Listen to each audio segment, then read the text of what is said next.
அனைவருக்கும் வணக்கம். லக்ஷன்யா பண்ணையிலேருந்து உங்கள் மகேஸ்வரன் பேசுகிறேங்க. நம்ம இன்னைக்கு எதை பற்றி பார்க்க போகிறோம்னு கேட்டிங்கன்னா, நமது பண்ணையிலேருந்து அரூருக்கு விற்பனையான கெடாய் குட்டிகள், கெடாய்கள் மற்றும் பெட்டை குட்டிகள். இது கெடாயோட வயசு பார்த்தீங்கன்னா, 12 மாதம் முடிஞ்சு 13வது மாதங்க. இதனோட எடை பார்த்தீங்கன்னா 55 கிலோங்க. நல்ல ஹைட்டு, நல்ல லென்த்துங்க. லென்த்து பார்த்தீங்கன்னா ஒரு 5 அடி இருக்குங்க. உயரம் பார்த்தீங்கன்னா ஒரு 4 அடி, 3 1/2 to 4 அடி இருக்குங்க. நல்ல திடகாத்திரமான உடல்வாகுங்க. நல்ல முக லட்சணம். இது பியூர் சோஜத்துங்க.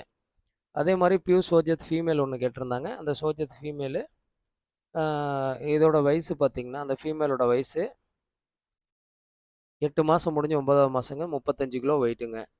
இது மாரி தரமான குட்டிகள் வேணும்னா, நம்ம சேனல்ல இருக்க நம்ம ஸ்க்ரீன்ல தெரிய நம்பருக்கு கூப்பிடுங்க. நம்மளால முடிஞ்ச சப்போர்ட் பண்ணுவோம். அதே மாரி நம்மகிட்ட இருந்து போற குட்டிகள் அனைத்தும் வேக்சினேஷன் கம்ப்ளீட் பண்ணி தான் குடுக்குறோம். நமது சேனல சப்ஸ்கிரைப் பண்ணீங்க, லைக் பண்ணுங்க, ஷேர் பண்ணுங்க. வீடியோ பார்த்த அனைவருக்கும் நன்றி. வணக்கம்.